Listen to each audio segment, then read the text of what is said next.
3장 18절 우리 같이 한 목소리로 봉독하시겠습니다. 다 같이 읽겠습니다.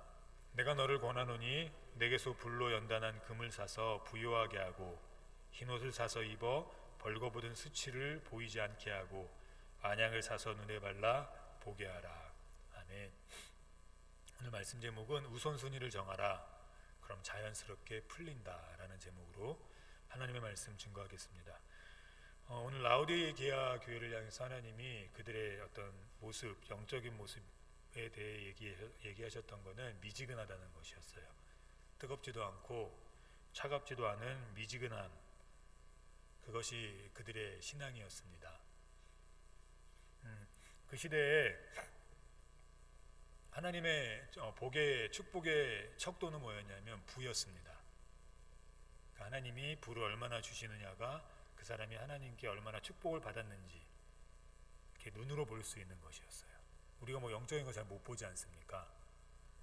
그러니까 이 사람이 얼마나 하나님의 축복을 받은 사람인지 알 수 있는 방법이 부였습니다. 지금도 그러죠. 이 아이들이 얼마나 잘 성공했는지가 나와서 간증할 수 있는 어떤 기준이 되어지고, 이 사람이 얼마나 많은 돈을 벌어서 얼마나 많은 11조를 내는지가 간증의 기준이 됩니다. 물론 그것이 맞을 수도 있습니다. 그런데 오늘 본문을 보니까 그렇지 않은 경우도 많다는 걸 오늘 본문은 설명합니다. 이 라오디게아 교회는 굉장히 부유한 곳이었습니다. 제가 말씀으로 띄우진 않았는데 17절에 보니까 내가 스스로 부자라고 하며 풍족하여 부족한 것이 조금 더 없다고 말하지만 사실은 내 자신이 비참하고 불쌍하고 가난하고 눈멀고 벌거벗었다는 것을 깨닫지 못하고 있다라고 설명합니다. 굉장히 부유했어요. 부유했는데, 그래서 하나님께 축복받았다고 생각했는데 하나님이 보시는 그들의 중심, 사람은 외모를 보거니와 하나님은 중심을 보신다는 그 하나님의 말씀처럼 하나님이 보시는 그들의 중심은 그들의 인생이 비참하고 불쌍하고 가난하고 눈멀고 벌거벗고 있었습니다. 그거를 한마디로 표현하면 뭐였냐면 미지근한 물이었어요. 이 미지근한 물이 저희는 조금 이해가 잘 안 가지만 이 미지근한 물이 라오디게아에 사는 사람들에겐 굉장히 마음에 와닿는 말이었습니다. 왜냐하면 이 지역에는 물이 이렇게 나지 않았어요. 그래서 이 수로를 통해서 어느 지역이죠? 제가 지금 지역을 까먹었는데 어떤 지역에 히에라볼리라는 지역의 온천수와 그리고 그 골롯에서의 찬물을 같이 끌어다가 썼어요. 그래서 그걸 중간에 만나다 보니까 물이 굉장히 미지근했습니다. 근데 그 사람들이 그걸 먹기에 너무 힘들었나 봐요. 그래서 그 물은 먹을 수 없는 물이었습니다. 이제 뭐 빨래를 하거나 이럴 때 쓸 수밖에 없는 물, 절대로 먹으면 안 되는 물이었던 것 같아요. 그러니까 되게 싫은 거 생각할 때 그 미지근한 물이었던 것 같습니다. 이스라엘 그 당시에 살던 사람들이 자신은 정말 하나님의 사람들이라 축복 많이 받았다고 의시되며 살았을 수 있는데 하나님이 그들에게 너네가 제일 싫은 놈들이라고 얘기하는 겁니다. 내가 너네가 제일 싫어라고 얘기하는 거예요. 이제 좀 살만하지, 예배 안 드려도 좀 살만하지, 기도 안 해도 살만하지, 말씀 안 지켜도 살만하지, 너네가 이렇게 고개 뻣뻣이 들고 살 수 있는 그러한 입장이지, 이제 니네가 제일 싫어라는 거예요. 니네가 제일 싫어. 뱉어버리고 싶어. 그런 그들에게 하나님이 버리지 않으시고 오늘 본문에 말씀을 한 겁니다. 우리 같이 다시 18절 다시 한번 같이 읽겠습니다. 내가 너를 권하노니 내게서 불로 연단한 금을 사서 부요하게 하고 흰옷을 사서 벌거벗은 수치를 보이지 않게 하고 안약을 사서 눈에 발라 보게 하라. 이 지역이 굉장히 부유한 동네라고 하지 않았습니까? 그래서 그들은 재산을 축적할 수 있는 방식의 하나로 이렇게 금을 모았습니다. 그러니까 금이 그들에게 있어서 가장 중요한 부의 수단 중에 하나였죠. 지금도 마찬가지죠. 지금같이 혼돈스러울 때 여러 가지 축적의 기준이 있겠지만 주식도 올라갔다 내려갔다를 많이 하는데 그 중에 가장 안정적인 게 예전에는 부동산이지 않았습니까? 근데 지금은 부동산도 그렇게 크게 믿을 게 돈이 많은 사람들, 현금이 많은 사람들 빼놓고는 우리 서민들한테는 안 되는 것 같습니다. 금인 것 같아요. 금이 그래도 시간이 지나면서 계속해서 뭐 급락할 때도 있지만 오랫동안 10년, 20년 갖고 있으면 어느 정도 많이 오를 수 있는 그런 어떤 수단 같습니다. 이 당시엔 더 했어요. 그래서 제가 예전에 한 30몇 년 전에 저희 교회 다니시던 그 자전거를 파시던 집사님이 계셨는데, 그 집사님이 이렇게 자전거를 만드시는데 이렇게 가스로 했고 용접기 있잖아요. 불 막 나오는 거, 그걸로 자전거를 많이 만드셨습니다. 근데 그곳에 가끔 이렇게 어떤 분들이 와서 금을 녹여갖고 순금으로 만드는 걸 봤어요. 뭐 18기 이런 걸 다 가져와서 할 때 막 불로 연단하더라고요. 계속 연단하면서 뭘 이렇게 막 뿌리면 불순물이 다 태워지면서 이게 금만 남아요. 그럼 이제 정말 순금이 되는 겁니다. 예, 그럼 이제 뭐 거기에서 얼마 정도의 보수를 받는 것 같은데, 오늘 이 불로 연단한 금이라는 것을 라오디게아 교인들에게 얘기했을 때, 이 라오디게아 교인들은 알았어요. 이게 정말 구의 수단이라는 것을, 이게 자신들을 지켜줄 수 있는 최고라는 것을. 근데 하나님이 이 최고가 무엇인지를 다시 한번 영적으로 보라는 겁니다. 불로 연단한 금, 성경에서 이 불은 뭘 얘기합니까? 말씀이에요. 하나님 말씀. 우리가 하나님의 말씀으로 살면서 우리의 삶을 연단하셔야 돼요. 우리의 삶에서 죄가 발견될 수 있는 방법은 뭔지 아십니까? 다른 걸로 안 돼요. 우리 못 봐요. 우리 못 본다고요. 저는 설교 제목이 좀 많이 될 수 있어서 그것이 알고 싶다를 가끔 보는데, 어제도 중간까지 보다가 자긴 했는데, 너무하지 않습니까? 물론 자기 친아들은 아니었지만 자기를 괄시하고 무시한다는 그런 어떤 피해의식 때문에 그래도 2, 3년 살았던 자식을 그렇게 처참하게 죽였지 않습니까? 근데 그가 쓴 어떤 내용을 보면 자기는 잘못한 게 하나도 없어요. 다 상대가 무시했고, 상대가 잘못했고, 상대가 나를 그렇게 해서 내가 그들을 그렇게 할 수밖에 없었던 거예요. 피해의식이 있지만 피해의식뿐이에요. 그러니까 자기가 잘못한 걸 못 봐요. 근데 그게 비단 그들의 얘기만은 아닙니다. 우리도 동일해요. 다른 사람의 잘못은 잘 보이는데, 다른 교인들의 잘못은 잘 보이는데, 이상하게 내 잘못은 내가 못 봐요. 다른 사람들은 죽일 수 있을 만큼 내가 거친 말을 쏟아내고, 다른 사람들은 힘겹게 할 만큼 내가 아픈 말들을 쏟아내고 그들을 힘들게 하는데, 피해의식이에요. 니네가 잘못해서 그런 거야. 내가 잘못한 건 없어. 근데 정말 어저께 그 사람을 볼 때 그 사람이 잘못한 게 없습니까? 그 사람이 제일 잘못했잖아요. 근데 그 사람 자신은 못 봐요. 우리도 우리를 못 봐요. 하나님은 보세요. 우리가 얼마나 죄인인지를 보신다고요. 우리는 못 보는데 하나님은 보세요. 하나님 저 잘못한 거 없어요. 내가 니네한테 무슨 잘못했는데, 근데 하나님이 보실 때 우리가 너무 죄인인 거예요.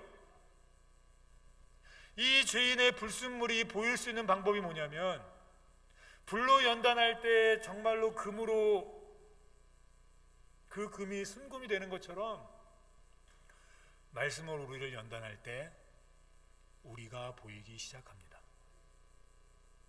말씀을 지키는 거 굉장히 중요하죠. 말씀 지켜야, 무조건 지켜야 합니다. 그런데 그 말씀을 지키기에 앞서 우리가 누구인지 실체를 봐야 돼요. 근데 그 실체를 볼 수 있는 방법이 무엇을 통해서라고 오늘 성경은 얘기합니까? 말씀을 통해서라고 얘기해요. 요즘에 저희 아이들에게 이제 큐티를 시키기 시작했는데, 매일 아침에 일어나서 큐티를 하지 않으면 게임을 못 합니다. 그러니까 게임을 하기 위해서 큐티를 하는 거죠. 말씀을 읽는 거죠. 야고보서를 읽다가 화내지 말라, 이 화는 하나님이 싫어하는 것이다라는 말씀을 본 것 같아요. 저희 집사람하고 얘기했대요. 저희 아들 중에 한 명이. 근데 그놈이 이렇게 좀 이렇게 이렇게 내성적인데, 이렇게 막 무슨 혈질이라 그러죠? 다혈질은 아니고 이렇게 막 조금 뭐 한 거 보면 막 화를 잘 내요. 그게 당연한 건 줄 알았는데, 그리고 그 누가 얘기해도 듣지 않았어요. 좀 그러지 마라, 나 남자 새끼 왜 그러냐 이랬었는데, 말씀을 보면서 깨닫는 겁니다. 엄마 나 이게 잘못된 거 이제 알았어. 그래 친구 동생들한테 또는 뭐 화내려고 하면 자꾸 그 말씀이 생각나더라는 겁니다. 물론 그래도 싸워요. 물론 그래도 싸우는데, 부모가 얘기해도 몰랐던 자신의 죄가 하나님의 말씀을 읽다가 보이는 겁니다. 언제 우리가 정결해지기 시작합니까? 말씀을 볼 때 우리가 우리 자신을 보게 돼요. 말씀을 볼 때 내가 이런 사람이었구나라는 걸 깨닫게 됩니다. 말씀을 볼 때 하나님, 저는 죄인입니다라는 걸 고백하게 됩니다. 히브리서 4장 11절 보면 이렇게, 4장 12절 보면 이렇게 얘기합니다. 같이 읽겠습니다. 하나님의 마음은 살아있고 활력이 있어 좌우에 날선 어떤 검보다도 예리하여 혼과 영과 및 관절과 골수를 찔러 쪼개기까지 하며 또 마음의 생각과 뜻을 판단하나니, 내 뜻이 올바른지 안 올바른지, 내 생각이 올바른지 안 올바른지, 내가 지금 올바른 삶을 살고 있는지, 이 모든 것을 무엇을 읽을 때 우리가 깨닫게 됩니까? 말씀을 읽을 때 알게 돼요. 내가 아무리 잘하는 것 같아도 말씀을 읽다가 어머나 이게 잘못된 것이었는데 라는 걸 하나님은 어느 순간 깨닫게 해주십니다. 이것이 우리가 말씀을 읽어야 되는 이유 중에 하나입니다. 말씀 반드시 읽으셔야 돼요. 말씀 반드시 매일 읽으셔야 돼요. 돈을 벌기 위해 말씀을 읽으셔도 됩니다. 좋습니다. 건강을 지키기 위해 읽으십시오. 근데 그 건강을 위해 말씀을 읽다가 내 죄를 발견한다는 사실을 기억해야 합니다. 아이들 공부 잘하기 위해 어른들이 잠언 많이 읽으라고 얘기하죠. 그렇게 적용시키십시오. 그래, 너 공부 잘하려면 잠언 읽어야 돼. 근데 아이들이 공부 잘하려고 말씀 읽다가 그들의 죄를 발견하게 됩니다. 그렇게 매일매일 말씀을 읽는 훈련을 우리가 해야 돼요. 오늘 라우디게아 교인들이 너무 삶이 바빴습니다. 왜냐하면 돈 벌기에 너무 바빴어요. 하나님이 주신 복이라고 생각했으니까요. 맞아, 복 맞으니까요. 구약에서 흐르는 문맥상 내가 너를 복의 복을 주어서 내 지경을 넓히고 내 땅을 넓히고, 다 하나님의 복의 개념은, 그 당시의 복의 개념은 정말 물질적인 복의 개념이었습니다. 그러니 못 사는 사람은 하나님께 저주받은 사람이고, 하나님이 잘 돌보지 않는 사람이고, 물질적 축복을 많이 받은 사람만이 하나님께 복받은 사람이라고, 인정받는 사람이라고 그렇게 생각할 수밖에 없었습니다. 그래서 그들은 이렇게 의시되는 것보다는 이렇게 의롭게 자기네 잘못 없는 것처럼 그렇게 살아갔습니다. 그들이 말씀을 지키고 있는지 말씀을 지키고 있지 않는지에 관심이 없었습니다. 바빠서 하나님의 말씀을 묵상할 수도 없었습니다. 하나님의 말씀을 기억할 수도 없었어요. 그런 그들의 모습은 점점점 하나님이 뱉어버리고 싶은 모습으로 변해갔습니다. 그들만 몰랐어요. 그들만. 우리 삶이 너무 바쁘지 않습니까? 그래도 말씀 볼 시간을 떼어 놓으셔야 됩니다. 나를 위해서요. 단순히 나를 위해서.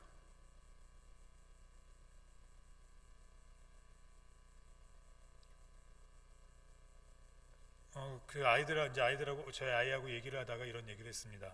야, 어떠냐? 이렇게 큐티 한 일주일, 한 2-3주 계속 하니까 어떠냐? 그랬더니 좋대요. 그래서 제가 한마디 더 했어요. 너 이제 좀 더 하면 되게 힘들 거야. 또 더 힘든 건 뭐냐면, 하다가 중간에 이제 못하게 되는 시간이 있거든. 마귀가 막 못하게 하거든. 그럼 그거 안 할 때 예전에 화냈던 것보다 훨씬 더 많이 화를 낼 수 있는 상황과 훨씬 더 많이 화를 내고 마음이 훨씬 더 힘들어질 거야 라는 얘기를 했습니다. 영적으로 민감해져서 그렇게 되는 거거든요. 그전엔 몰랐어요. 무디었어요. 말씀을 읽어도 그만, 안 읽어도 그만이었어요. 왜? 말씀을 안 읽으면 살아갔으니까요. 근데 말씀을 읽으면서 자기의 영적인 어떤 감각성들이 깨어나기 시작하고 말씀으로 자신의 죄악들이 걸러지기 시작하는 걸 느낍니다. 그러면서 하나님이 주시는 평안을 말씀을 통해서 조금씩 경험하게 돼요. 그러다 말씀을 읽지 않기 시작하면, 하나님께 예배의 모습에서 떠나기 시작하면 다시 그 불순물들이 들어올 때 이 마음이 너무나 큰 상처를 받는 겁니다. 그래서 되게 힘들어져요. 그러다가 그 시간이 지속되면 무뎌져요.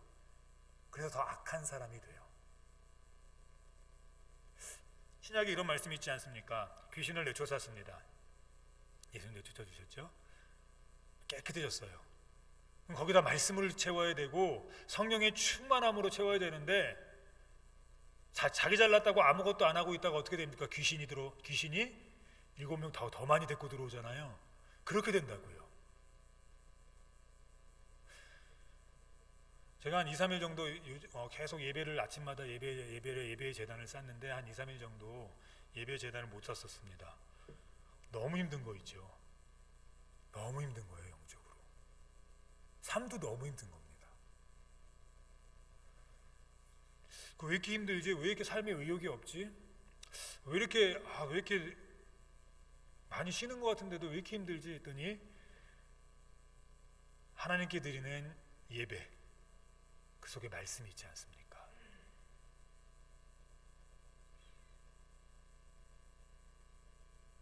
하나님의 말씀은 살아있고 활력이 있어. 활력, 다른 말로 하면 액티브입니다. 액티브. 활동적으로 우리를 만들어요. 하나님의 말씀에 활동적으로 반응하게 만들고요, 삶에 활동적이 되게 만들어요. 돈을 아무리 벌면 무엇합니까? 공황장애가 오고 삶에 낙이 없고 모든 것이 힘들고, 통장에 잔고에 월급 들어올 때만 기뻤다가 다시 왜 사는지 모르겠고, 왜 일하는지 모르겠고, 왜 애들 키우는지 모르겠고, 내가 왜 이렇게 사는지 모른다면 그것이 어찌 삶입니까? 죽지 못해 사는 거 아닙니까? 매일매일을 기대해야 하고, 매일매일 살아갈 때 으쌰으쌰 감사합니다 하나님 해야 하고, 매일매일 자녀 키우면 힘들지만 그래도 하나님 주신 자녀들입니다 하고 감사하게 나아가고, 하나님 내일은 또 사역하면 예배해야 하는데 하나님 이 사역과 예배 주셔서 감사합니다 하고 활력 있게 나가야 되지 않겠습니까? 근데 그게 우리에게 없어요. 그냥 주일은 주일이니까 가자. 그래 가자. 그래 내일은 직장 가야 되니까 가자. 그래 이젠 집안일 해야 되니까 하자. 그래 애들은 키워야 되는 거니까 키우자. 이게 삶입니까? 우리가 이런 삶에서 벗어나려면 하나님의 말씀으로 우리를 다시 정죄시켜야 됩니다. 불로 연단할 때 금이 됩니다. 불로 연단할 때 순금이 돼요. 성경에서 불은 하나님의 말씀입니다. 불이 임하고 하나님의 말씀이 전달되었습니다. 떨기나무의 불 속에서 하나님의 말씀이 전달됐고, 시내산의 불 속에서 하나님의 말씀이 전달됐어요. 하나님의 말씀이 우리의 삶을, 우리의 생각을, 우리의 정신을, 우리의 힘없음을, 우리가 살아가도 돈을 벌어도 자녀를 키워도 얻을 수 없었던 만족과 희락과 활력을 하나님이 다시 일으킬 수 있습니다. 나를 위해서 말씀을 읽으십시오. 나를 위해서. 모든 말씀이 하나님의 말씀이지만 읽다가 하나님이 그날따라 나에게 주시는 말씀이 있을 겁니다. 그 말씀이 나에게 힘이 될 거예요.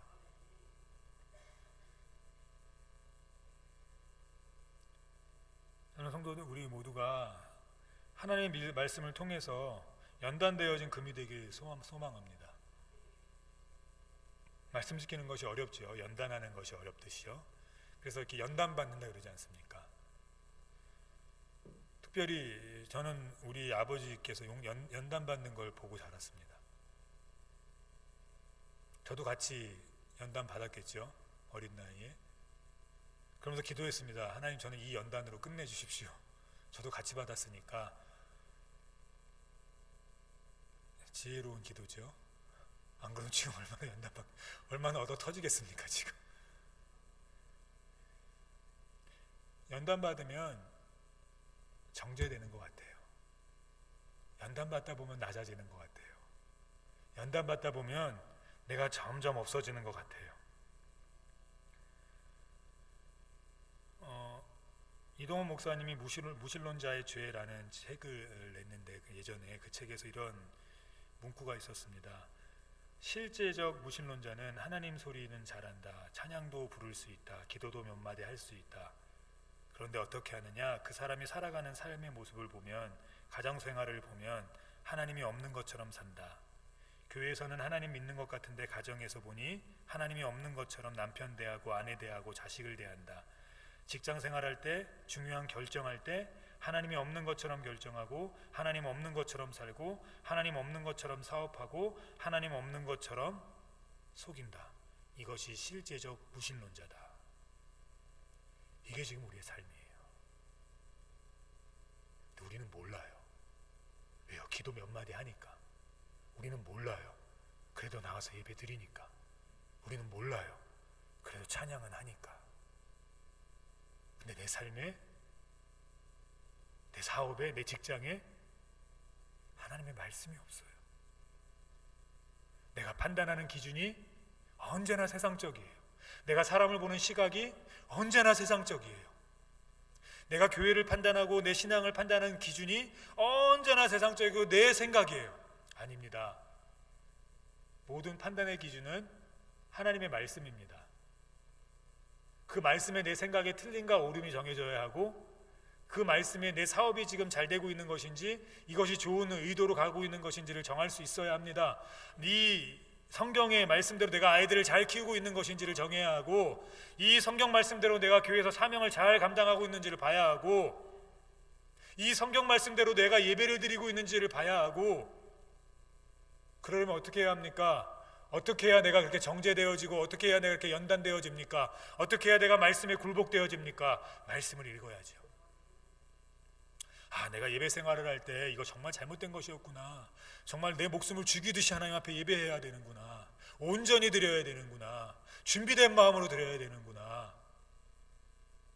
비록 구약의 예배였지만 신약의 그 정신 그대로 이어가니 나 또한 그렇게 하나님께 준비된 예배, 거룩한 예배, 정말 하나님 거룩하신 하나님 앞에 드리는 예배로 드려야겠구나. 직분은 이런 것이구나, 낮아지는 것이구나, 섬기는 것이구나, 보이지 않는 것이구나, 욕먹는 곳이구나. 그 대신 하나님이 복 주시는구나, 하나님이 상급 주시는구나. 이거 없으면 어떻게 사명 감당합니까? 욕먹으면서요. 사람은 섬기는 것이구나, 감싸는 것이구나, 흠집을 보면 기도해 주는 것이구나. 이거 없으면 어찌 손가락질 안 하게 됩니까? 손가락질 하지요. 이 모든 것 어디서 결정됩니까? 하나님의 말씀이에요. 하나님의 말씀. 말씀 읽을 때 내 자신이 보이고, 말씀 읽을 때 내가 잘못한 것들이 보이고, 말씀 읽을 때 기도할 제목들이 보이고, 말씀 읽을 때 섬겨야 될 곳들이 보이는 겁니다.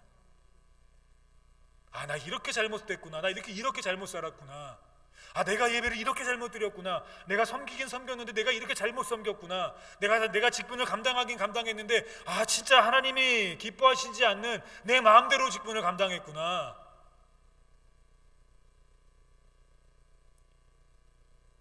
그래야 정죄되지 않겠습니까?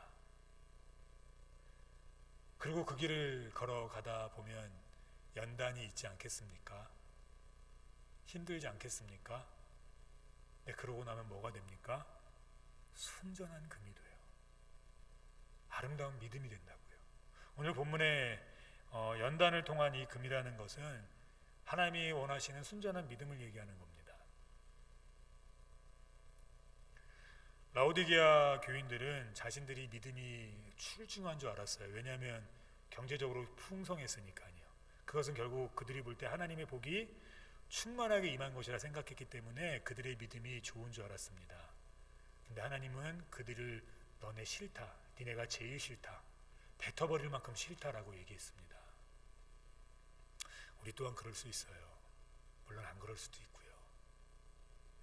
우리 또한 믿음이 있는 것 같지만 없을 수도 있어요.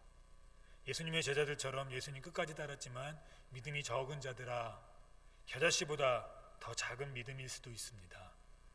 근데 예수님은 거기서 책망으로 끝내지 않았습니다. 다시 믿음이 커갈 수 있는 길을 보여주셨어요. 오늘 라오디게아 교회에게 하나님은 책망으로 끝내고 나는 너희를 뱉어버릴 거다라고 끝내지 않으셨습니다. 다시 일어설 수 있는 길을 보여주셨어요. 그 중에 첫 번째가 무엇입니까? 불로 연단한 금, 말씀으로 정죄되어진 믿음이에요. 믿음은 세 가지를 통해 자라납니다. 그 중에 오늘 첫 번째를 제가 말씀드리는 겁니다. 첫 번째 무엇입니까? 말씀으로 연단된 믿음이에요.